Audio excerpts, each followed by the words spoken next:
Hi everyone, I'm Kevin, Director of Marketing at Unchained Labs. Today, I'll be leading the live demo, and later on, Ross Walton, one of our senior application scientists, will be helping out with Q&A. Speaking about Q&A, since this is Zoom, there should be a Q&A button above or below at your screen in the Zoom navigation bar, where you can hit that button, enter your question, and then we'll get to as many of those at the end of the demo as we can. Today, I'll be demoing Honeybun, the most rapid viscosity instrument out there. I'll be showing off how Honeybun lets you get viscosity information extremely fast, extremely easily, and most importantly on lots of low volume samples all done at once. The secret to how Honeybun can do all three of those things is here in the bun. The bun is our consumable for Honeybun, and it allows you to get from 1 to 10 samples of viscosity using either 15 or 35 microliters of sample, usually 35 microliters, and to do that very quickly and easily. So let's go load things up and we'll get through this demo pretty quick.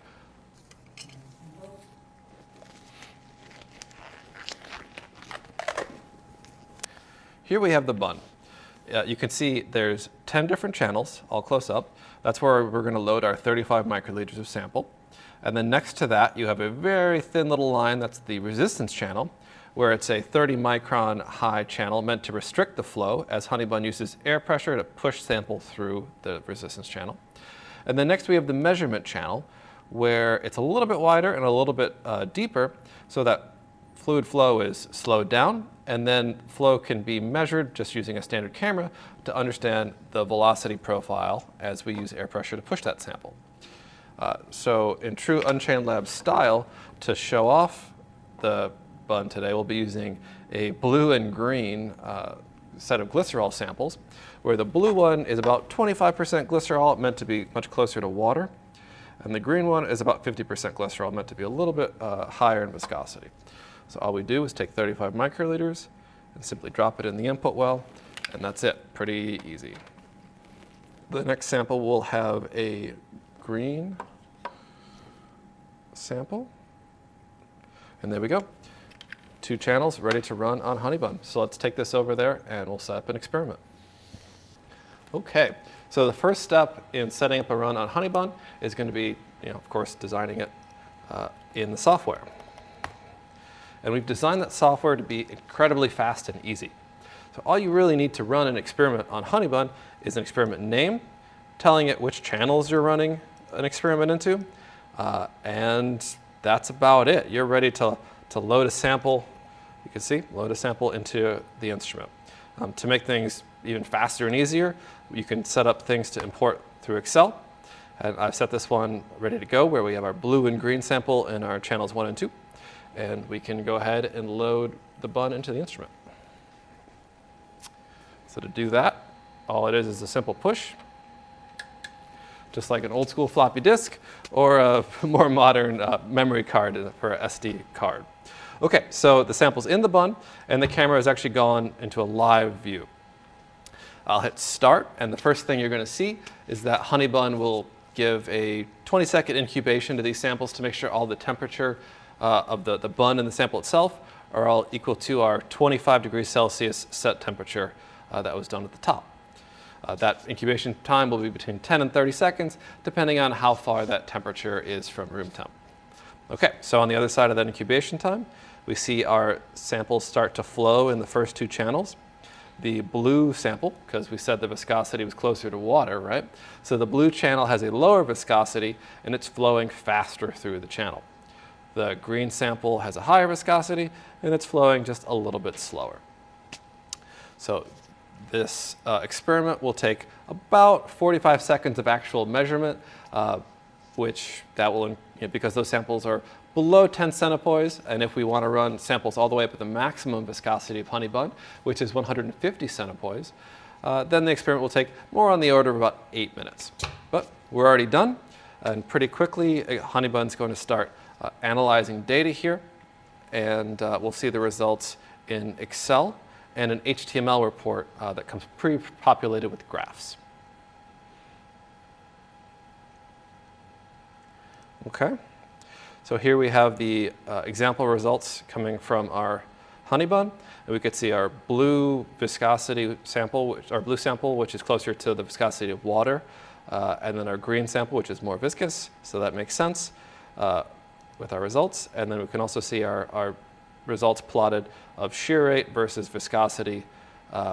As we ran our sample faster and faster through those channels, we got more and more results across different shear rates.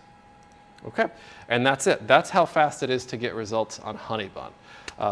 But since we're here for a demo to really show off the instrument, we'll actually set up and run a second experiment. Especially helpful if you logged in a few minutes late. So all I'm going to do is, again, push to get the bun out of the instrument, and we'll go load up more samples.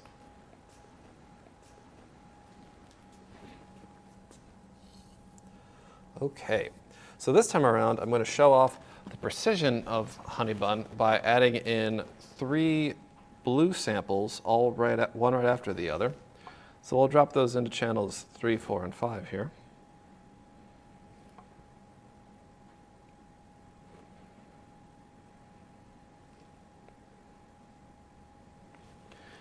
And then the other result, or the other channel, we'll actually use the low volume mode of Honeybun. So this time around, I'm grabbing 15 microliters of green solution, and I'm going to add it just at where the channel meets the input well. So slightly trickier to pipette, but not too bad at all. Okay, and now we're going to take this and go run it on Honeybun. All right, and back here at the software, again, because we have our Excel import tool nice and handy, we can simply go import sample list 2, and we have our 3 blue samples, our 1 green sample. Our low volume mode is set on this green sample, and our temperature is still 25 degrees Celsius. And we're ready to load the bun into the instrument.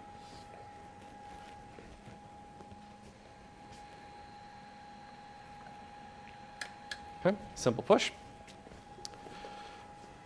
And our software is, again, with a live camera. I'll go ahead and hit start.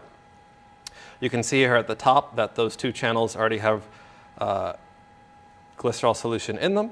And once we get to the end of our incubation period here, what we'll see is these next 4 channels will pretty quickly fill up the resistance channel. And then we'll see the first 3 flow all together. Since it's the same viscosity and the same sample, they'll flow together. And the bottom one will flow a little bit more slowly. But the big difference is going to be these top 3 at default mode will go all the way to this dot like we saw before, and this bottom one with low volume mode will know to stop about halfway there. So we have less sample volume available. That means we'll be running a shorter viscosity run on Honeybun, meaning we get a shorter shear rate and a little bit less data is gathered for those low volume mode runs.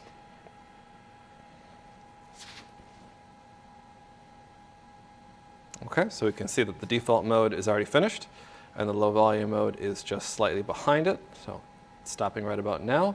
And in a second, Honeybun will finish its data processing. Just while that's loading, I can also talk about the temperature settings for Honeybun. You can go between 10 and 45 degrees Celsius.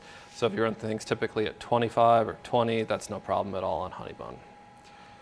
Okay, and if we check out our results here again, you can see the 3 viscosity results right on top of each other, and then that low volume mode again running at a higher viscosity. And if we're graphing them, then you get results right on top of each other with the higher viscosity sample a little bit higher up on the graph here. So that's it. That's Honeybun in a couple of minutes. Now I think it's time to pause, and we'll take what questions you guys have for us.